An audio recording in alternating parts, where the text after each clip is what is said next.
عليكم ورحمة الله وبركاته.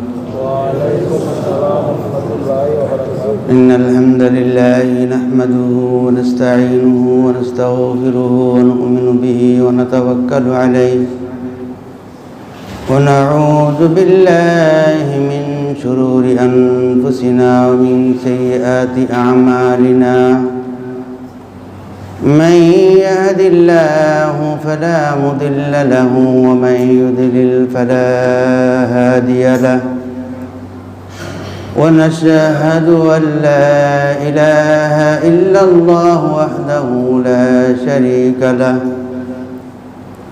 ولا نذير له ولا وزير له ولا مثيل له ولا مشير له ولا معين له.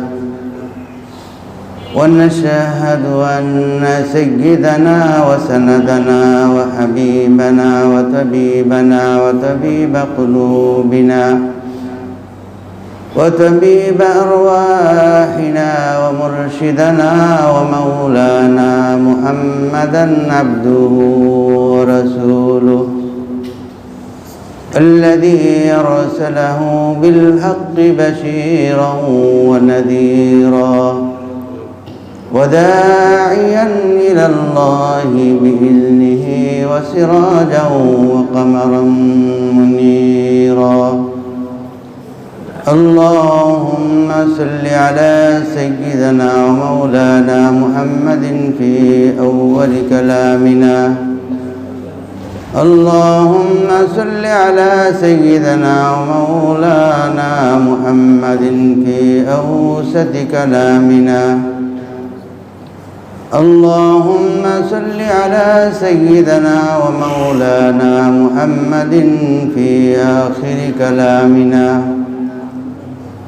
وصلى الله تعالى على خير خلقه محمد وعلى آله وأصحابه أجمعين. أما بعد فأعوذ بالله من الشيطان الرجيم. بسم الله الرحمن الرحيم. ادع إلى سبيل ربك بالحكمة والموعظة الحسنة وجادلهم بالتي هي أحسن. صدق الله مولانا العظيم. وقال النبي صلى الله عليه وسلم: المؤمن مرآة للمؤمن، أو كما قال عليه الصلاة والسلام. उपस्थित मोहतरम हाजिरीन, नहायत काबिल एहतराम मुअज़्ज़ज़ मुसल्लियान कराम, अल्लाह जल्ला शानुहु लाखों कोटि शुक्रिया। अल्लाह रब्बुल आलमीन এই পবিত্র দিনে আল্লাহ রব্বুল আলমিনের মহান হুকুম জুমার নামাজ আদায়ের উদ্দেশ্যে আল্লাহর ঘর মসজিদে আগে আগে উপস্থিত হয়ে দিনই কিছু আলোচনা করা এবং শোনার আল্লাহ পাক আমাদেরকে তৌফিক দান করেছেন। আমরা প্রত্যেকেই অন্তরের অন্তঃস্থল থেকে শুকর আদায় করি আলহামদুলিল্লাহ।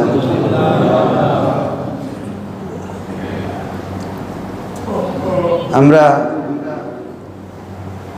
গত মাসেই একটি মুবারক মাস ছিল, যে মাসের মধ্যে আমরা সকলেই ইবাদতের মধ্যে লেগেছিলাম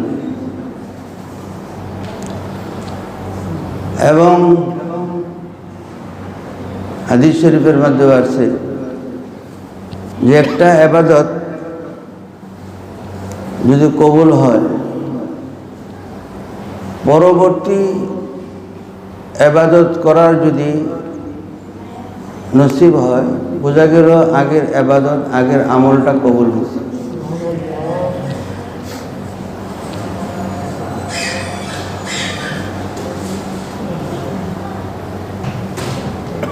যেমন আমরা হাদিসের মাধ্যমে জানতে পেরেছি যে কোনো হাজি যখন হজ করতে যায়, তার হজের কবুলিয়তের আলামত হইল তার পরবর্তী আমল। যে হজ করার পরে যদি তার আমলের পরিবর্তন হয়ে থাকে, বোঝা গেল আল্লাহ রাব্বুল আলামিন তার হজকে কবুল করছে। আর যদি যেই কাজ সেই থাকে,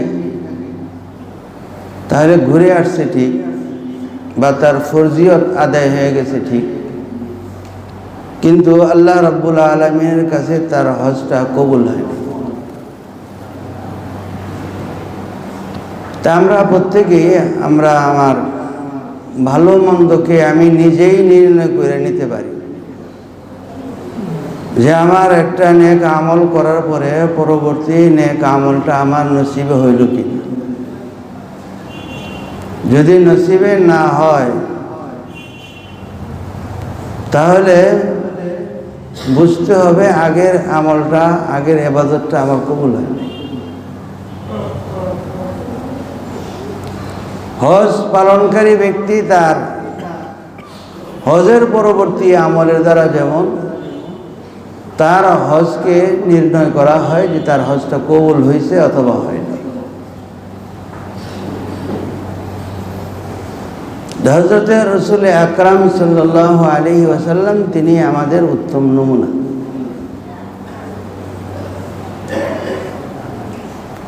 হযরতে রাসূল আকরাম সাল্লাল্লাহু আলাইহি ওয়াসাল্লাম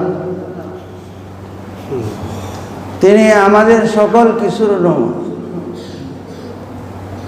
যে দুনিয়ার জিন্দেগির যা কিছু আছে, যা আমরা চোখ দিয়ে দেখি না দেখি, যে হুজুর পাক সাল্লাল্লাহু আলাইহি ওয়াসাল্লাম এর ভিতরে সকল প্রকারের সৌন্দর্যের সমাবেশ তার ভিতরে ছিল। এমন কোনো ভালো গুণ নেই যে গুণ রাসূল পাক সাল্লাল্লাহু আলাইহি ওয়াসাল্লামের মধ্যে ছিল না। এবং হুজুর সাল্লাল্লাহু আলাইহি ওয়াসাল্লামের ওই গুণগুলোকে, ভালো জিনিসগুলোকে আহরণ করা, ধারণ করা, গ্রহণ করা, ওই ব্যক্তি একমাত্র রাসূল সাল্লাল্লাহু আলাইহি ওয়াসাল্লামের খাঁটি একজন উম্মত। হুজুর সাল্লাল্লাহু আলাইহি ওয়াসাল্লামের এটা একটা সৌন্দর্য যে অসামান্য অসাধারণ গুণের তিনি অধিকারী ছিলেন।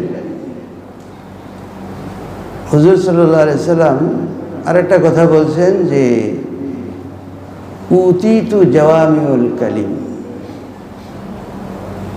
সমস্ত নবীদের মধ্যে একমাত্র আমাকে এমন একটা গুণ দেওয়া হয়েছে যে গুণটাকে বলা হয় জাওয়ামিউল কালিম, অর্থাৎ কথা শব্দ কম, মর্ম অসাধারণ। তার মর্ম খুব গভীর এবং খুব বিস্তারিত। যেমন আমি আপনাদের সামনে যে হাদিসটা বললাম, 3টা শব্দে মাত্র একটা হাদিস, আবু দাউদ শরীফের হাদিস, আল মুমিনু মিরআতুন লিল মুমিন। মুমিন মুমিনের জন্য আয়না স্বরূপ।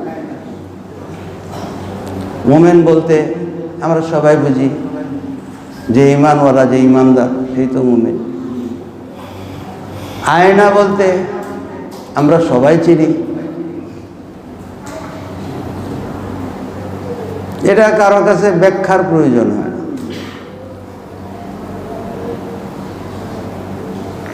আল্লাহ রাব্বুল আলামিন হযরতে রাসূল আকরাম সাল্লাল্লাহু আলাইহি ওয়াসাল্লাম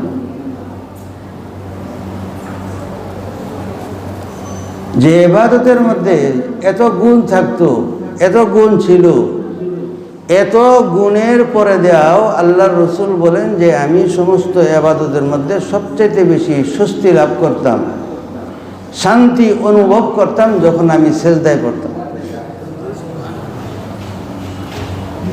সেজদা মানে নামাজ।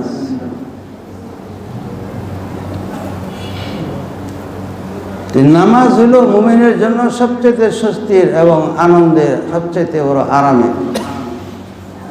যে ওয়াক্ত নামাজ গেল, পরবর্তী ওয়াক্ত নামাজটা আমি পড়ছি, আল্লাহ তৌফিক দিয়েছেন, ওই ওয়াক্ত নামাজ পড়ছি, পরবর্তী ওয়াক্তের নামাজ আমি পড়তে পারতেছি, এইটাই হলো সবচেয়ে বড় প্রশান্তির, সবচেয়ে বড় শান্তি।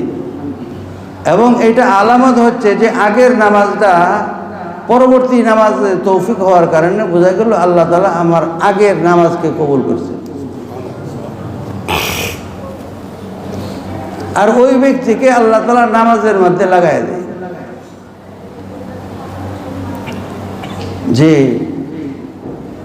যে কোনো সময় নিজের জন্য, আখিরাতের জন্য চোখ দিয়ে পানি ফেলায়, কান্দে। আল্লাহ তাআলা তার কান্না যখন পছন্দ করে, পরবর্তীতেও তাকে এই আল্লাহর দরবারে, আল্লাহর সামনে হাত উঠায়া কান্না করার জন্য আল্লাহ তাআলা তাকে তৌফিক দেয়। বোঝা গেল আগের যে কান্নাটা ছিল, সেই কান্নাটা আল্লাহ তাআলা তার কবুল করে নিয়েছে।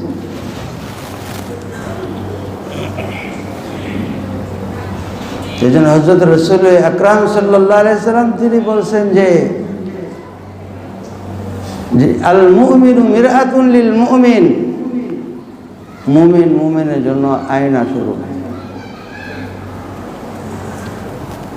এটা আমরা সবাই বুঝি এবং বুঝতেও পারি, জানতেও পারি আয়নার কাজ কি। আয়নার কাজটা কি? যেমন মানুষ নাই যে আয়নার সামনে দাঁড়ায় না, আয়নার সামনে যায় না। প্রত্যেকের ঘরে আয়না আছে, ছোট আয়না আছে, বড় আয়না আছে। এখন তো দামি দামি ফার্নিচার, যে 1 লক্ষ, 1.5 লক্ষ, 2 লক্ষ টাকা দামের ড্রেসিং টেবিল হয়, যেটার মধ্যে গ্লাস থাকে। একবারে স্পষ্টভাবে অবিকল আমার শরীরের যে ডিপলি যা কিছু আছে সব কিছু দেখা যায়, কোনো স্পষ্ট কিছু থাকে না। যখন ঘরের কর্তা যখন ওই আয়নার সামনে আসে, তখন আয়নায় বলে দেয় যে তোমার মাথার মধ্যে ময়লা আছে। নীরব শব্দে সে বলে দেয়, তখন সে ওই ময়লাটা ফালায়। আবার যখন বিবি সাহেব আসে, তখন আয়নায় বলে যে তোমার চোখের কোনায় ময়লা আছে, ময়লাটা ফালায়। তখন সে তার ময়লাটা পরিষ্কার করে ফেলে। যখন ছেলে আসে, চেহারা যখন দেখে যে তোমার মুছটা তো বড় হয়ে গেছে, এই মুছটাকে তুমি কেটে ফেলো, এটা খারাপ দেখায়। দেখেন আয়না কিন্তু যে তোমার যে সৌন্দর্য আর কোনটা দোষ সে বলে দিতেছে স্পষ্টভাবে। আর সেও মেনে নিচ্ছে, কোনো প্রতিবাদ নাই। মেয়ে আসছে, তোমার চুলগুলো তো এলোমেলো হয়ে গেছে, তুমি এগুলোকে একটু পরিপাটি করে আনো। মেয়ে কি করলো, চিরুনি দেয়া তার মাথার চুলগুলোকে আসে এসে পরিপাটি করে আনি, বেনি করে আনি। আবার দেখে তারপরে যে হ্যাঁ আমার সুন্দর মতো বেনিটা হয়েছে কিনা, আশ্রানো হয়েছে কিনা, স্মৃতিটা সুন্দরভাবে হইল কিনা, আয়না কিন্তু বলে দিতেছে। হুজুর সাল্লাল্লাহু আলাইহি ওয়াসাল্লাম এরকম বলেছেন যে একজন মুমিনের জন্য আয়না স্বরূপ। মুমিন যখন মুমিনের কাছে যাবে, যদি কোনো দোষ থাকে, আয়নায় যেরকম দোষকে বলে দেয়, আয়নায় যেরকম তার গুণকে পছন্দ করে, আয়না যেমন তার গুণকে প্রকাশ করে দেয়, মুমিন অপর মুমিনের সামনে তার দোষকে এভাবে প্রকাশ করে দেয়। এটা হলো মুমিনের কাজ। যে আয়না আমার পোশাককে বলে দিচ্ছে যে তোমার পোশাকটা ধরে ঠিক হয়নি।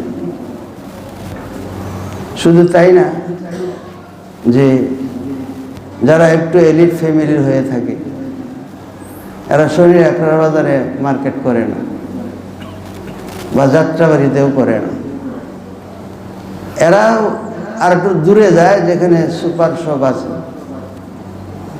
ওখান থেকে যে বাজার করে, ওখান থেকে জামা কাপড় কিনে, এরপরে জামা সেখানে দেখে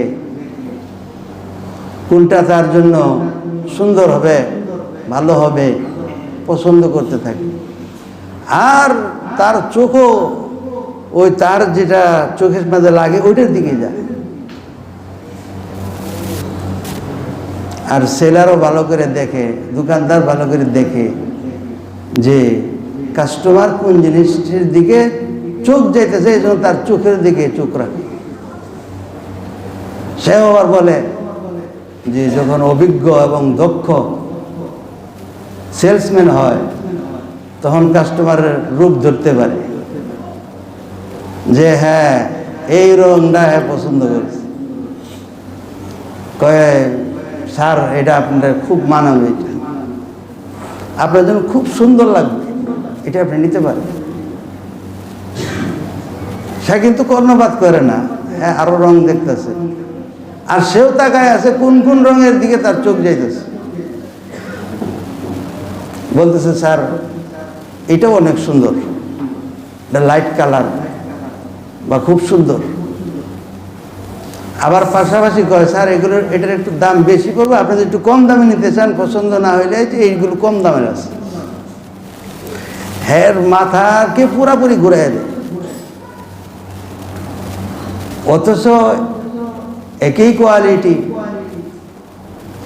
ব্র্যান্ডও একই, কালারটা একটু ওই কাস্টমারের কাছে পছন্দ হচ্ছে না, ওইদিকে তার নজর যাইতেছে না, যেটার দিকে নজর যাইতেছে ওইটারই সে হাইলাইট করতেছে এবং ওইখানেই তারে ডুবাই দেওয়ার জন্য চেষ্টা করতেছে, এবং যাতে তার কাছে বিক্রি করা যায় এবং লাভে বিক্রি করা যায় এবং এই জিনিসটা তাকে দিতে পারে। এরপরে সে একটা পছন্দ করে চয়েস করে শরীরের সাথেও লাগায়, না স্যার অনেক ভালো দেখা যাচ্ছে, ভালো দেখাইতেছে। এরপরে সে মনে করলো যে ভালো দেখাইতেছে, কেমন কেমন, এটা কি আসলে ঠিক মতো হইল কিনা। পরে জামাটা পরলেও সে তো বুঝতে পারতেছে না। স্যার আমাদের ট্রায়াল রুম আছে, আপনি ওখানে যান, তাহলে আপনি দেখবেন আপনি সুন্দর। হ্যাঁ ট্রায়াল রুমে গিয়ে দেখলো, এ তো আমার ভুল ইনফরমেশন দিয়েছে, এটা আমার শরীরের সাথে ভালো দেখাইতেছে, এটা বাদ। আবার এসে আরেকটা নিয়েছে, আবার ট্রায়াল রুমে গেছে, ওইটাতেও যে না আয়না কইতেছে, না এটা আপনার শরীরের সাথে, আপনার শরীরের রঙের সাথে মিলছে না, আপনি সুন্দর মানুষ, এরকম কালার কেন পছন্দ করলেন? আয়না কিন্তু তাকে বলে দিতেছে। তো এটাও বাদ। আরেকটা যায় নিয়ে আসছে, দেখায় যে হ্যাঁ এটা মোটামুটি চয়েস, এটা আমার শরীরের সাথে ফিট, পারফেক্ট। এখন আয়না তার সামনে তার পোশাকের সব দুষ্ত্রুটি তারে বলে দিতেছে। এখন যদি কয় ধর তুই এত খারাপ, তো সব দোষ খালি তুই বলে দিস, আর তার যন্ত্রণার কারণ হয়েছে এই আয়না। এখন এই যন্ত্রণার জন্য কি কেউ আয়নাটাকে ভাঙে ফেলে? আয়নাটা ভাঙে না, বরং সে শুকরিয়া আদায় করে আয়নার কাছে যে সে আমাকে অনুগ্রহ করছে, যে আমার জন্য কোনটা সুন্দর এটা সে আমার দেখাই দিছে। কেউ আয়নাকে ভাঙে না। তা আল্লাহর রাসূল সাল্লাল্লাহু আলাইহি সাল্লাম শব্দ তো বলছেন মাত্র 3 শব্দের, যে আল মুমিনু মিরআতুন লিল মুমিন, মুমিনের জন্য আয়না স্বরূপ। আমি এই 3 শব্দের হাদিসকে হয়তোবা আপনাদের সামনে একভাবে প্রকাশ করছি, কিন্তু হয়তোবা আমি আমার ছাত্রদের সামনে যদি এটা প্রকাশ করতাম তাহলে এর ভিন্ন মর্ম আছে। যে হুজুর সাল্লাল্লাহু আলাইহি সাল্লাম যে বলছেন যে আমাকে জাওয়ামিউল কালিম দেওয়া হয়েছে, যার শব্দ কম কিন্তু তার মর্ম অনেক। আপনারা বুঝবেন না সেটা, আমাদের ভাষায় এলমে বালাগাতের ভাষায় এটাকে বলা হয় মুসাব্বা, মুসাব্বা বিহি, আদাতে হরফ। এগুলো ছাত্রকে বোঝাইতে হয় যে একটা জিনিসকে আর একটা জিনিসের সাথে তুলনা করা। যে জিনিসটাকে তুলনা করা হয় তাকে মুসাব্বা, যার সাথে তুলনা করা হয় তাকে বলে মুসাব্বা বিহি। এবং এখানে যে আরেকটা মাধ্যম হিসেবে হরফ ব্যবহার করা হয় তাকে বলা হয় আদাত। এটা আরেকটা আলোচনা। তো হুজুর পাক সাল্লাল্লাহু আলাইহি ওয়াসাল্লাম 3 শব্দের মধ্যে সাধারণ মানুষের জন্য মর্ম একটা রাখছেন, আর যারা যে ইলমের গভীরতায় পৌঁছার জন্য তাদের জন্য তার মধ্যে অনেক মর্ম রাখছে, অনেক ব্যাখ্যা রাখছেন। যে আল মুমিনু লিল মুমিনি মিরআতুন, মুমিন মুমিনের জন্য আয়না স্বরূপ। এরকমভাবে কোনো মুমিন যখন মুমিনের সামনে যাবে, তার দোষ থাকলে দোষকে বইলা দিবে, এইটা আয়নার মতো হয়ে তোমাকে গ্রহণ করতে হবে, আয়নার মতো হয়ে তার সামনে তোমাকে প্রেজেন্ট করতে হবে, গ্রহণ করে নিতে। হুজুরে পাক সাল্লাল্লাহু আলাইহি ওয়াসাল্লাম যে বলছেন যে বলবা, যে বলারও একটা পদ্ধতি আছে। যে আয়াতটাও ছোট বললাম, উদউ ইলা সাবিলি রাব্বিকা বিল হিকমাতি ওয়াল মাউইজাতিল হাসানা। তুমি মানুষকে দাওয়াত দাও বিল হিকমা, এমনভাবে যে তোমার দাওয়াতের মধ্যে কৌশল থাকে, কৌশলী হয়ে তোমাকে বলতে হবে। জেনতেনভাবে বললে হবে না, বরং কৌশল গ্রহণ করে তাকে বুঝাইতে হবে। হুট করে কাউকে কিছু একটা বলে ফেললেই তো কাজ হবে না, সে গ্রহণ করবে না। কোরআনের মাধ্যমে আল্লাহ তাআলা আমাদেরকে দিক নির্দেশনা দিয়েছেন যে তোমাকে দাওয়াতের বেলাও তোমাকে কৌশলী হইতে হবে। মিয়া সারা রমজানে তো বহুত ইবাদত করলা, এখন তোমার খবরই নেই, এখন তোমাকে পাওয়াই যাইতেছে না, তোমাকে দেখাই যায় না। মসজিদ 5 ওয়াক্ত কানায় কানায় পড়া ছিল, এখন নাই। এখন যদি বলেও কেউ, তাহলে ওটা আয়না মনে করবা, যে মুমিনের জন্য আয়না স্বরূপ। আয়না কখনো ভুল ইনফরমেশন দেয় না। মুমিন কখনো আরেকজন মুমিনকে ভুল ইনফরমেশন দিতে পারে না। হযরত হাসান, হযরত হুসাইন রাদিয়াল্লাহু আনহুমা 2 ভাই, বয়সে ছোট বাচ্চা মানুষ। দেখে যে ওযুখানা একজন ওযু করতেছে, বাবার বয়সী বা দাদার বয়সী মুরব্বী মানুষ, কিন্তু ওযু যে করতেছে, যে ওযুটা সম্পূর্ণ রাসূল সাল্লাল্লাহু আলাইহি ওয়াসাল্লামের সুন্নতের খেলা, বা তার ওযু হইতেছে না। যে ওযুখানে গেল, পানি কোনো মতো হাতে দিয়া পায়ে দেয়, মুখে দেয়, ঠাস টুস করে উজু করে আয়। অনেক মানুষ আছে ওজুর মধ্যে কোনো মনোযোগ নেই। তো ওজু যদি না হয় তার নামাজ হবে? তো ওজুটা তো ভালো করে করতে। এখন এক ভাই আরেক ভাইকে বলে যে উনি তো নামাজ পড়বে, মুরব্বী মানুষ, ওজু তো হইতেছে, তখন বলি কীভাবে?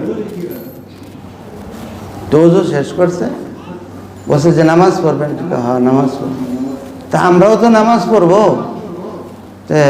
আমরা 2জন ছোট মানুষ, আমরা একটু ওযু করি, আমাদের ওযুটা একটু দেখেন, যদি ভুল হয় ভুল ধরে। মুরব্বী খুব খুশি হয়ে গেছে। কেমন কৌশলটা গ্রহণ করছে,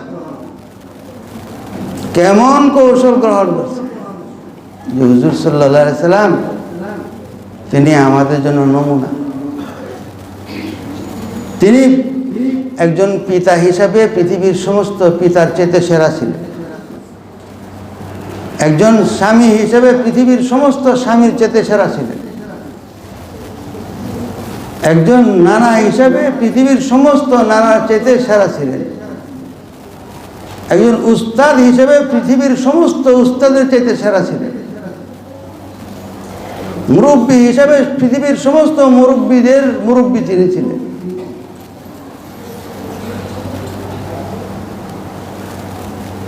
সাধারণ মানুষের জন্য যে কল্যাণকামী হইতে পারে, মানুষ কল্যাণকর কাজ করে, কল্যাণী হয়, পৃথিবীর সমস্ত মানুষের চাইতে সবচাইতে বেশি কল্যাণকামিতা রাসূল সাল্লাল্লাহু আলাইহি ওয়াসাল্লামের মধ্যে ছিল। লাকাদ কানা লাকুম ফি রাসূলিল্লাহি উসওয়াতুন হাসানাহ। যে হুজুর সাল্লাল্লাহু আলাইহি ওয়াসাল্লামের ওই গুণ হাসান হুসাইন নানা হওয়া হিসাবে তো শিখছেন যে কিভাবে কৌশলী হইতে হবে। তো বললেন যে আপনিও নামাজ পড়বেন, আমরাও নামাজ পড়বো, তা আগে দেও আপনিও অজু করছেন, আমরাও অজুটা করি, তা আমার অজুটা কি হয়, আমাদের অজুটা হয় কি হয় না, কৌশল গ্রহণ করছেন। গ্রহণ করে বলল, যখন অজু করছেন দুই ভাই, বললো তোমাদের অজুটাই তো সুন্দর হয়েছে, আমার অজুটা হয়নি। সুবহানাল্লাহ। উদউ ইলা সাবিলি রাব্বিকা বিল হিকমা আল মুমিনু লিল মুমিনি আল মুমিনু মিরআতুন লিল মুমিন। মুমিন মুমিনের জন্য আয়না স্বরূপ। আর যদি বলতো যে চাচা মিয়া যে আপনার তো অজু হয় নাই, এই বেটা তোর মার বিয়া খাইছি আমি, তুই আমার ভুল ধরস, কইলাম রা যে তোর বাপের বিয়া খাইছি, তোর মার বিয়া খাইছি, আর তুই আমার ভুল ধর বাড়াইস। এখানে হযরত হাসান এবং হুসাইন রাদিয়াল্লাহু আনহুমা দুইজন কৌশলী হয়েছে, কৌশল গ্রহণ করছেন। কৌশল গ্রহণ করে তারপরে ওযু শিখাই দিয়েছে।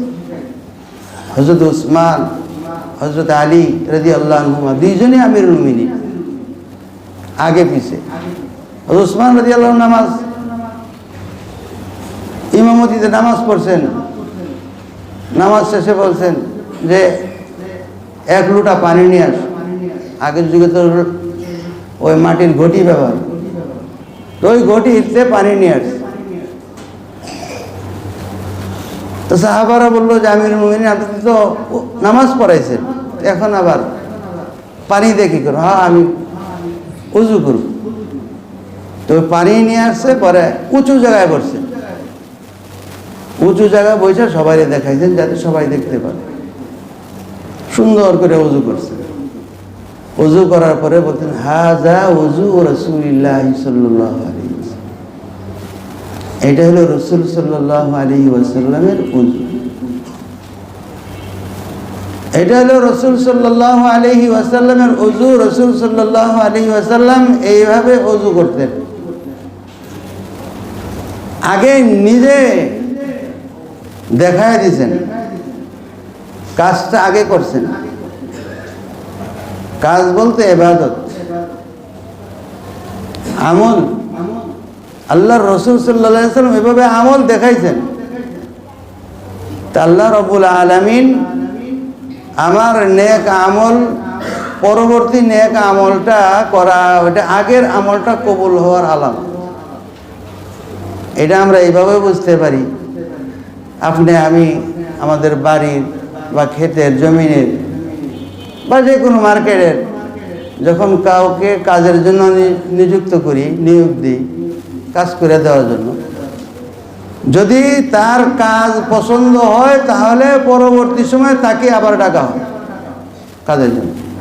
যে কেন? যে তার কাজ ভালো, তার ফিনিশিং ভালো, কাজের মধ্যে তার হাতে কাজ আছে, তার হাতের কাজ সুন্দর, এই জন্য পরবর্তীতে তাকে কাজের জন্য ডাকা হয়। তা আমার এক নামাজের পরে আরেক নামাজ যদি আমি আসতে পারি না, আল্লাহ তাআলার কাছে তোমার ওই আমল কবুল হয় নাই, আল্লাহর কাছে ওই আমল পছন্দ হয় নাই। এই জন্য দ্বিতীয়বার তোমার নামাজ পড়ার তৌফিক হয়েছে না। সারা রমজান তো অনেক খাটনি আছে, এখন রমজানের পরে তুমি নাই, তুমি খালি হয়ে গেছো। বুঝা গেল রমজানে আমল করছো ঠিক সবার লগে থাইকা, কিন্তু ওই আমল ফরজিয়ত তোমার আদায় হয়ে গেছে, কিন্তু আল্লাহর কাছে ওই আমল কবুল হয় নাই, বিদায় তোমাকে দ্বিতীয় কাজে দ্বিতীয়বার আর ডাকা হয় না। এটা আমাদের বদনসিব। আল মুমিনুন মিরআতুন লিল মুমিন। যেন মুমিন যখন মুমিনের সামনে দাঁড়াবে, মুমিন তখন আয়না শুরু। যদি দোষ থাকে দোষ বইরা দেয়, তুমি আয়নার মতো মনে করবে যে আয়না যেভাবে ভুল ধরে দেয়, দোষ ধরে দেয়, তোমার সৌন্দর্য তুলে ধরে, এরকমভাবে মুমিন যখন তোমার সামনে থাকবে, তার কাছে ওইভাবে ভুলকে তাকে ধরে দিবে। হ্যাঁ, উদউ ইলা সাবিলি রাব্বিকা বিল হিকমাতি ওয়াল মাউইযাতিল হাসানা।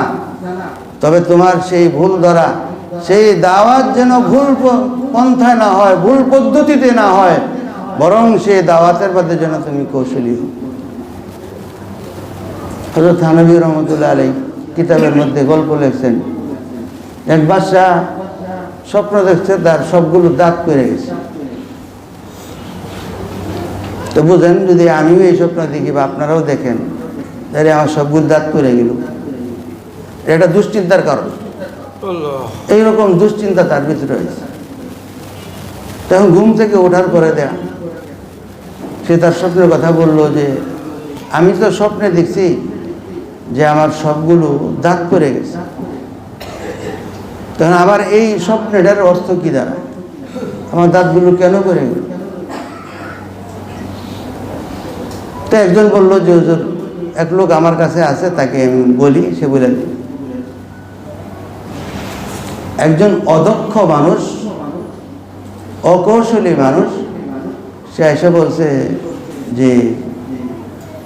যে বাদশাহ জাহাপনা, আপনার সামনে আপনার সবগুলো সন্তান মারা যাবে।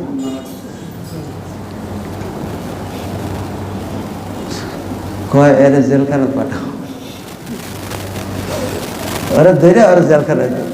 আমার দাঁত পেরে গেছে, কয় আমার সব পোলা ভান, হ্যাঁ, আমার সামনে মারা যাবে। এরকম বেকুব মানুষ আমার সামনে লেগেছে, এমন কথা কেউ কয়, এতে কেউ খুশি হবে? একদিন, 2 দিন, 3 দিন যায়, হ্যাঁ, তো এই স্বপ্নের ঘুর আর কাটে।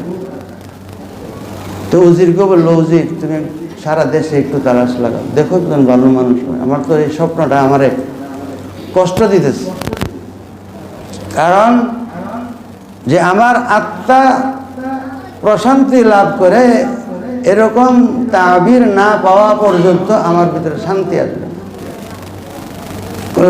যাবো না, দেখি। সে তালাশ করে এক সবচাইতে বড়, মনে করেন বাইতুল মুকাররমের ইমাম সাহেব হুজুরের কাছে গেছে, সবচেয়ে বাংলাদেশের বড় জাতীয় মসজিদ এর খতিব সাহেব। বললো যে বাদশাহ তো এরকম স্বপ্ন দেখছে, আপনি বাদশার স্বপ্নটা একটু বুঝলেন।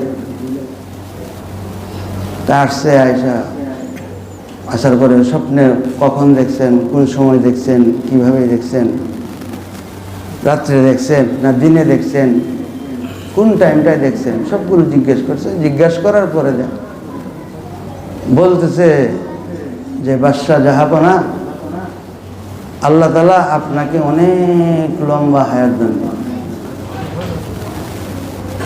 আল্লাহ তাআলা আপনাকে কি করবেন? অনেক লম্বা হায়াত দান করবেন। তো অনেক লম্বা হায়াত যদি দেয়,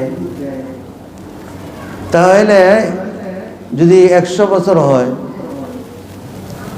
এই বা 120 বছর হয় বা 150 বছর হয়, এখানে বিবি, ছেলে মেয়ে, নাতিপুতি এরা কেউ কি থাকবো না? সব চলে যাইব? সব চলে যাইব না? তা জিনিস দুইটা কি? তো একই একই তো হইল। যে আগের জন বলছে যে আপনার ছেলে সন্তান সব মারা যাবে, আর পরের জন এসে এই কথা বলছে যে আপনার হায়াত অনেক লম্বা হবে, আপনার আয়ু দীর্ঘকাল হবে। তো জিনিস তো দুইটা একই, কিন্তু উপস্থাপনাটা ভিন্ন। বাদশাহ খুশি হয়ে গেছে, ওনাকে পুরস্কৃত করে, হ্যাঁ ওনাকে বিদায় করে। সুবহানাল্লাহ। তাহলে বলার মধ্যে কৌশলী হইতে হবে, বলার মধ্যে আমার কৌশল লাগবে, কৌশলী হইতে হবে। যে হুট করে আমি বলে দিলাম, এই জন্য স্বপ্ন যে কারো কাছে বলতে নেই। উযকুরুল হাবিবা বিল লাবিব, যখন তুমি কোনো স্বপ্ন দেখো, হয়তো তোমার খুব ঘনিষ্ঠ যে বন্ধু আছে, বন্ধুকে বলবে, আবিল লাবিবা, অথবা যে খুব বুদ্ধিমান জ্ঞানী, জ্ঞানী ব্যক্তির কাছে তুমি বলবে। কারণ জ্ঞানী ব্যক্তি যে হয়, তার কথার ভিতরে সৌন্দর্য থাকে, কথার ভিতরে প্রশান্তি থাকে। রাসূলুল্লাহ সাল্লাল্লাহু আলাইহি ওয়াসাল্লাম এমন শব্দ ব্যবহার করছেন যে শব্দকে বলা হয় জাওয়ামিউল কালিম। আল মুমিনু লিল মুমিনি, আল মুমিনু মিরআতুন লিল মুমিনি। মুমিন মুমিনের জন্য আয়না, আয়নার মতো এক আয়না। কতজন দেখে, কতজন মানুষ আয়নাকে ব্যবহার করে। বাবাই দেখে, স্বামী দেখে, স্ত্রী দেখে, ছেলে মেয়ে দেখে, এরা এই দুনিয়া থেকে চলে যায়। এরপরে দেওয়া পরবর্তী প্রজন্ম যদি ভালো জিনিসের হয়ে থাকে, যুগ যুগ, কয়েক যুগ পর্যন্ত ওই আয়না কত মানুষ দেখছে, তারা সবাই চলে গেছে।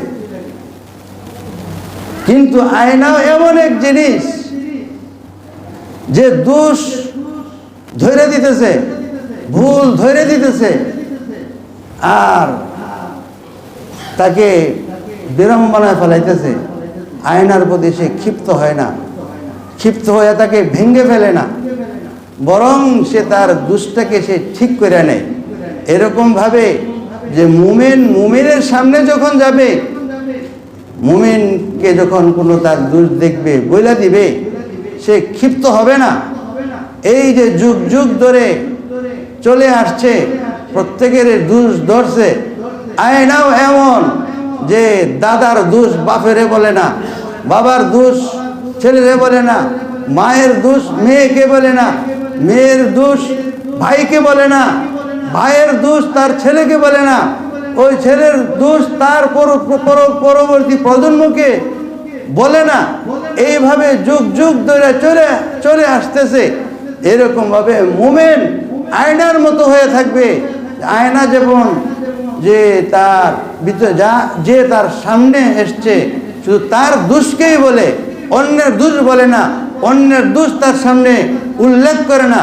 মুমিন এরকম ভাবে অন্যের দোষকে আয়নার মতো, আয়না যেমন আরেকজনের কাছে প্রকাশ করে না, মুমিন এরকম ভাবে একজনের দোষকে আরেকজনের সামনে প্রকাশ করবে।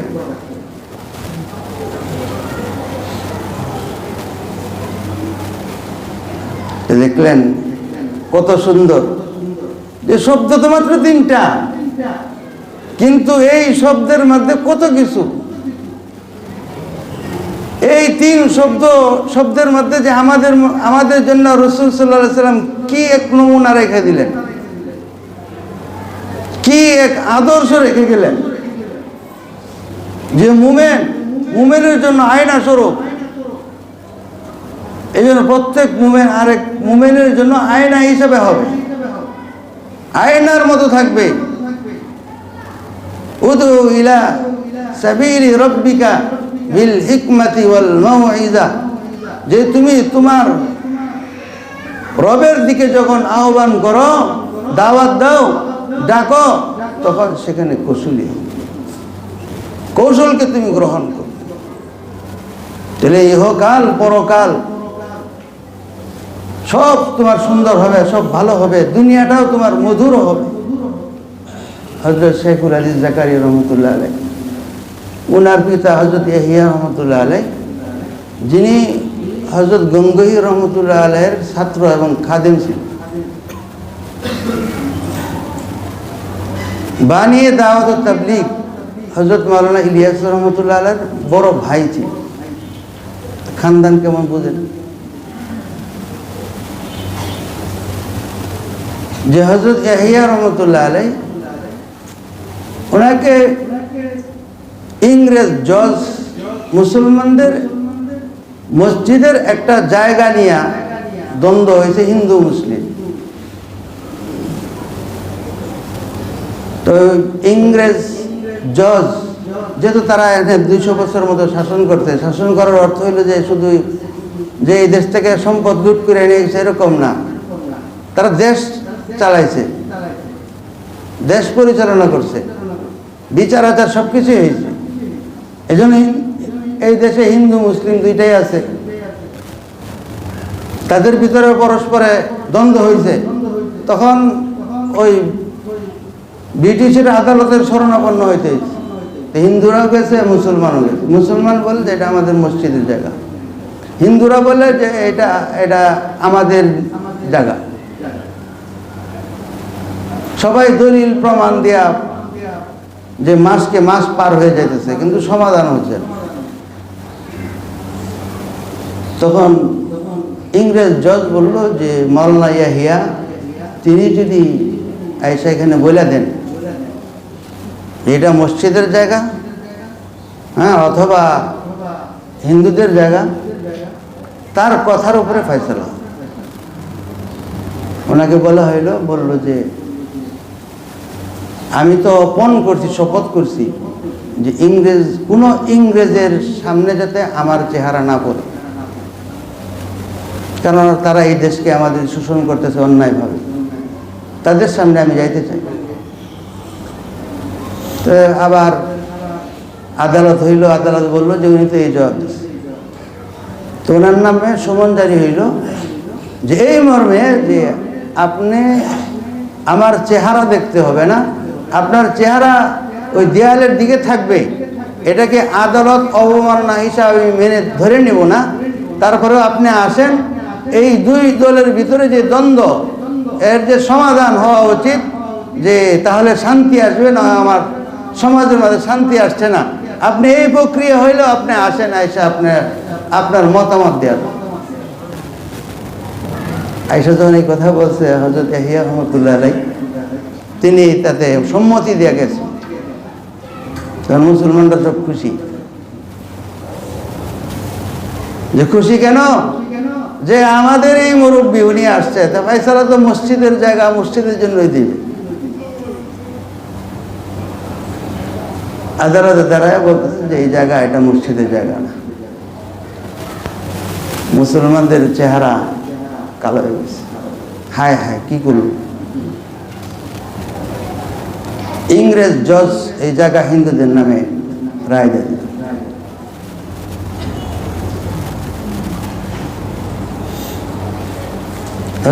রহমতুল্লাহ বাড়িতে গেছেন রাতের বেলায়, পরের দিন ওই হিন্দু লিডার যারা আছে সবাই বাড়িতে যায় হাজির। দরজা খুলছেন, দরজা খোলার পরে দেয়া বললেন যে কেন আপনারা আসলেন? বললো যে আমরা আসছি আপনার হাতে ইসলাম গ্রহণ করার জন্য। হিন্দু লিডার সব আমরা পুরা গোষ্ঠী শুদ্ধ আমরা ইসলাম গ্রহণ। তারা মুসলমান হয়ে গেল আর বলল যে এই জায়গা আপনার নামে লেখেন। না, এই জায়গা আমি নেব কেন? আমার তো জায়গার প্রয়োজন। আল্লাহ, তাহলে এটা মসজিদের জন্য দেওয়া দিল। এটা তোমাদের এখতিয়ার, এটা তোমাদের এখতিয়ার। পরের দিন এটা তো পুরা এলাকায় আলোড়ন সৃষ্টি হয়ে গেছে, সবাই আসছে, বলল দেখলা দেখলা। আর জজ কাগজের মধ্যে লেখা দিছে যে ইসলাম জয়ে গেছে। মুসলমান হারছে কিন্তু ইসলাম জয় হয়ে গেছে। যে ইসলাম জয় হয় কিসের দ্বারা? মুসলমান ইসলাম এর জয় হয় আখলাকের দ্বারা, চরিত্রের দ্বারা। যে রাসূল সাল্লাল্লাহু আলাইহি ওয়াসাল্লাম যে নমুনা রেখে গেছেন আমাদের সামনে, ওই নমুনা যদি আমরা মানুষের সামনে পেশ করতে পারি তাহলে ওই নমুনার দ্বারা মানুষের মন জয় হয়, ইসলাম বিজয় হয়ে থাকে।